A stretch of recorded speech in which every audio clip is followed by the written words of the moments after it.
जरा सोचिए, आप सजदे में हैं, माथा जमीन पर टिका हुआ है, लेकिन दिमाग कहीं और भटक रहा है। कभी ऑफिस की बात याद आ रही है, कभी वो झगड़ा जो कल हुआ था, कभी सोच रहे हैं कि रात को खाने में क्या बनेगा। जिस्म नमाज में है, लेकिन दिल और दिमाग कहीं माइल्स दूर है। ये बस ध्यान का भटकना नहीं है, ये एक सोची समझी साजिश है। बहुत से लोग सोचते हैं कि शैतान सिर्फ बड़े गुनाहों से हमला करता है, जिना, शराब, तो वो खुद को सेफ समझते हैं। लेकिन शैतान इतना सीधा नहीं है। उसके पास एक पूरा 7 मरहला है, जिससे वो आपको धीरे धीरे बिना एहसास दिलाए सही रास्ते से हटा देता है। ज्यादातर लोग पहले से ही तीसरे मरहले पर खड़े हैं और उन्हें पता भी नहीं। वो एक दिन में काफिर नहीं बनाता, वो फुसफुसाता है, एक कदम फिर एक कदम। कुरान सूरह अल बकरा में अल्लाह फरमाता है, शैतान के कदमों पर मत चलो। अगले कुछ मिनट में मैं आपको शैतान के यही 7 मरहले समझाऊंगा। इसके बाद आप खुद जान सकेंगे कि आप किस मरहले पर हैं और वक्त रहते कैसे निकल सकते हैं। वीडियो को लाइक करें, सब्सक्राइब करें, कमेंट करें और किसी ऐसे शख्स तक पहुंचाएं जिसे इसकी जरूरत है। नंबर 1, नमाज में गाफिल हो जाना।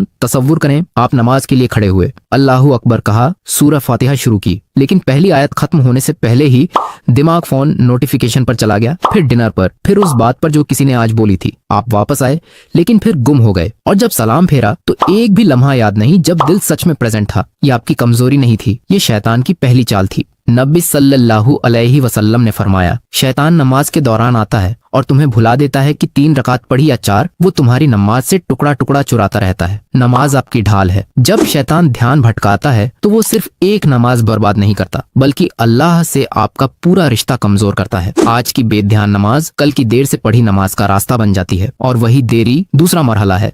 नंबर 2, फर्जों को टालते रहना। अब नमाज बस गाफिलाना नहीं रही, अब आप उसे पूरी तरह टालने लगे हैं। फजर की अलार्म बजती है, स्नूज दबाते हैं, और तभी वो आवाज आती है, बस 10 मिनट और, थके हुए हो, अल्लाह जानता है, जब ठीक से उठोगे तब पढ़ लेना। 10 मिनट 1 घंटे में बदल जाते हैं। सुबह 9 बजे उठते हो, फजर पढ़ते हो, लेकिन दिल पर गिल्ट का बोझ होता है। फिर शैतान दोबारा फुसफुसाता है, चलो पढ़ ली तो देर से सही, लेकिन पढ़ी तो, इतना भी काफी है। सूरह अन-निसा में अल्लाह फरमाता है, जब वो नमाज के लिए उठते हैं तो सुस्ती से उठते हैं। वो नमाज छोड़ते नहीं, बस उनके लिए इसकी कोई अहमियत नहीं रहती। टालना छोड़ना नहीं है, लेकिन यही पुल है जो छोड़ने तक पहुंचाता है। और जब नमाज अर्जेंट नहीं रही, तब शैतान तीसरे मरहले में दाखिल होता है, जहां असली नुकसान शुरू होता है। नंबर 3, गुनाह को नॉर्मल समझने लगना। नमाजें इनकंसिस्टेंट हो गई हैं। अब शैतान गुनाह को आम बात बना देता है। रात को देर से स्क्रॉल कर रहे हैं, एक वीडियो सामने आता है, हराम, दिल जानता है फिर भी देख लेते हैं, तुरंत गिल्ट आता है, इस्तगफार करते हैं, हिस्ट्री डिलीट करते हैं, कसम खाते हैं, दोबारा नहीं, 1 हफ्ते बाद वही, लेकिन इस बार गिल्ट थोड़ा हल्का है। 2 हफ्ते बाद हिस्ट्री भी नहीं डिलीट करते। 1 महीने बाद दिल कहने लगता है, इसमें इतना बुरा क्या है, किसी को तकलीफ नहीं दे रहा, सब देखते हैं, ये अल्लाह माफ करने वाला है, बाद में तौबा कर लूंगा। कुरान सूरह अल बकरा में अल्लाह फरमाता है, शैतान तुम्हें फक्र और गरीबी का डर दिखाता है और बेहयाई का हुक्म देता है। वो हराम को जरूरी और नॉर्मल दिखा देता है। देखिए ये कैसे होता है, 1 नमाज छोड़ी, बुरा लगा, 2 छोड़ी, फिर भी थोड़ा बुरा लगा, 5 छोड़ी और आप जस्टिफाई करने लगे। मुश्किल वक्त है, अल्लाह समझता है। अब आप गुनाह से लड़ नहीं रहे, आप उसका दफा कर रहे हैं, और जब गुनाह आरामदेह हो जाए, शैतान आपको चौथे मरहले में ले जाता है। नंबर 4, अल्लाह की रहमत को बहाना बना लेना। ये वो मरहला है जिसके बारे में बहुत कम स्कॉलर्स बात करते हैं, लेकिन ये सबसे खतरनाक जाल है। आप वही गुनाह बार बार कर रहे हैं, हराम देखना, झूठ बोलना, नमाजें छोड़ना, लेकिन आप मायूस नहीं हैं, बल्कि आप कंफर्टेबल हैं, क्योंकि आप खुद से कहते हैं, अल्लाह रहमान है, रहमत वाला, वो माफ कर देगा, ये उसकी शान है, मैं बाद में तौबा करूंगा, अभी टाइम है। लेकिन यह अल्लाह की रहमत पर उम्मीद नहीं, ये उसकी रहमत का इस्तेमाल गुनाह की परमिशन की तरह करना है। अल्लाह वाकई सबसे रहीम है, लेकिन वो अलअदल भी है, इंसाफ करने वाला। कुरान सूरह अल-अराफ में अल्लाह फरमाता है कि उसकी रहमत हर चीज को घेरे हुए है, लेकिन जो लोग उसकी हिदायत को ठुकराते हैं उनके लिए सख्त अजाब भी है। शैतान आपको सिर्फ रहमत दिखा रहा है, इंसाफ छुपा रहा है। अल्लाह की एक खूबसूरत सिफत को आपका एक्सक्यूज बना रहा है, वो माफ कर ही देगा। यही सोच, यही चौथा मरहला है, और यही 5वें मरहले का दरवाजा खोलती है, जहाँ शैतान पूरी स्ट्रैटेजी बदल देता है। नंबर 5, गिल्ट को हथियार बना देना। अब शैतान का रुख बदल जाता है, वो आपके गुनाहों को आपके खिलाफ इस्तेमाल करता है। मान लीजिए आपको होश आया, आपको एहसास हुआ कि आप कहाँ तक आ गए हैं, दिल में तौबा का जज्बा जागा, आपने हाथ उठाए दुआ के लिए, लेकिन उसी लम्हे वो आवाज आई, इतने सब के बाद अल्लाह तुम्हारी सुनेगा? तुमने बहुत गुनाह किए हैं, बहुत गंदे हो, बहुत दूर जा चुके हो, कोशिश करने का क्या फायदा? जो गिल्ट आपको अल्लाह की तरफ ले जानी चाहिए थी, वही अब आपको उससे दूर कर रही है।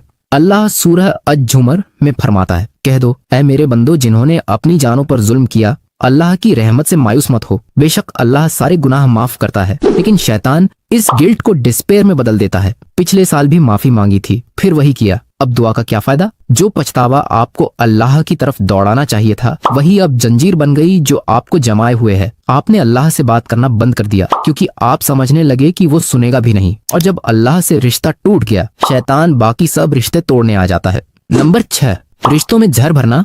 अल्लाह से रिश्ता कमजोर हो गया, अब शैतान लोगों से रिश्ते तोड़ने लगता है। सोशल मीडिया स्क्रॉल कर रहे हैं, दोस्त को प्रमोशन मिला, चचेरे भाई ने घर खरीदा, क्लासमेट की शादी हो गई, और उनके लिए खुशी की बजाय अंदर से एक कड़वाहट आती है। ये क्यों? मैं इनसे ज्यादा मेहनत करता हूँ, मैं इसका ज्यादा हकदार था, इनके पास ऐसा क्या है जो मेरे पास नहीं। वो छोटा सा बीज जो शैतान ने बोया था, वो हर रोज पानी देता रहा, जब वो पूरी नफरत बनकर उगा। कुरान सूरह फलक में अल्लाह हमें हसद करने वाले की बुराई से पनाह मांगने को कहता है, और नबी सल्लल्लाहु अलैहि वसल्लम ने फरमाया, हसद से बचो क्योंकि हसद नेकियों को खाता है जैसे आग लकड़ी को खाती है। देखिए ये कैसे बढ़ता है, तुलना, फिर जलन, फिर कड़वाहट, फिर नफरत। एक दिन आप पाते हैं कि जिन लोगों को आप प्यार करते थे उनकी खुशी भी आपको अच्छी नहीं लगती, दोस्तियां टूटने लगती हैं, घर में दूरियां आती हैं, आप अकेले पड़ने लगते हैं, रूहानी तौर पर बिल्कुल तन्हा, और यही तन्हाई 7वें और आखिरी मरहले को नागुजीर बना देती है। नंबर 7, खामोशी से इस्लाम छोड़ देना। ये आखिरी मरहला है, खामोश अबैंडनमेंट।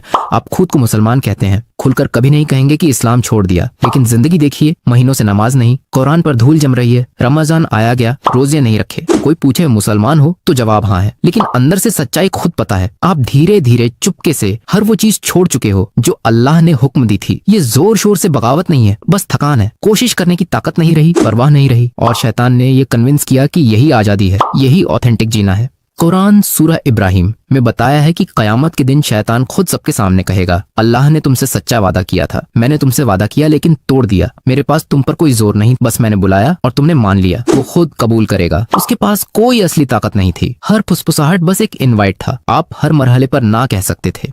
इन मरहलों से कैसे बाहर निकलें? एक जरूरी बात, अगर आपने इन मरहलों में खुद को पहचाना तो यह पहचान खुद में अल्लाह की तरफ से एक गिफ्ट है। शैतान की सबसे बड़ी जीत यह होती है कि आप जान ही ना सको कि आप फंसे हुए हो, लेकिन आप जान रहे हो, इसका मतलब है आप अभी भी निकल सकते हो। पहला तरीका, फुसफुसाहट को नाम दो, जैसे ही वो आवाज आए नमाज बाद में पढ़ लेना, रुको और जोर से कहो, यह शैतान है, मैं नहीं। जब आप उस आवाज को पहचान लेते हो, उसकी ताकत टूट जाती है। दूसरा तरीका, तवज्जुद पढ़ो। नबी सल्लल्लाहु अलैहि वसल्लम ने फरमाया कि शैतान आदम की औलाद में खून की तरह दौड़ता है, लेकिन औजु बिल्लाहि मिनश शैतानिर रजीम उसे निकाल देता है। ये कलिमा आपकी ढाल है, इस्तेमाल करें। तीसरा तरीका, टूटे हुए हो तो भी फौरन कदम उठाओ। शैतान चाहता है आप गिल्ट में फंसे रहो, एक्शन उसे हराती है। 2 रकात पढ़ो, चाहे दिल हाजिर ना हो। एक दुआ करो, चाहे खुद को लायक न समझो। एक आयत पढ़ो, चाहे महीनों से कुरान बंद हो। एक छोटा कदम भी उसके मुंह पर दरवाजा बंद करता है। चौथा तरीका, उसकी चालों को समझते रहो। जितना ज्यादा आप जानोगे कि शैतान कैसे काम करता है, उतनी जल्दी उसकी फुसफुसाहट पकड़ में आएगी। ये वीडियो उसी नॉलेज का हिस्सा है। इसे किसी ऐसे शख्स के साथ शेयर करना जो इन विस्पर्स में फंसा हो, यह उसके और आपके दोनों के लिए हिफाजत है। अभी आप किस मरहले पर हैं, खुद से ऑनेस्ट रहिए, लेकिन यह भी जान लीजिए आप अभी यहाँ हैं, सांसें ले रहे हैं, ये सुन रहे हैं। इसका मतलब है आपकी किताब अभी बंद नहीं हुई। हर मरहला रिवर्सिबल है, बशर्ते आज से शुरुआत करें। याद रखिए, शैतान से यह लड़ाई कमजोरी नहीं है, ये इस बात की दलील है कि आपके अंदर ईमान अभी जिंदा है।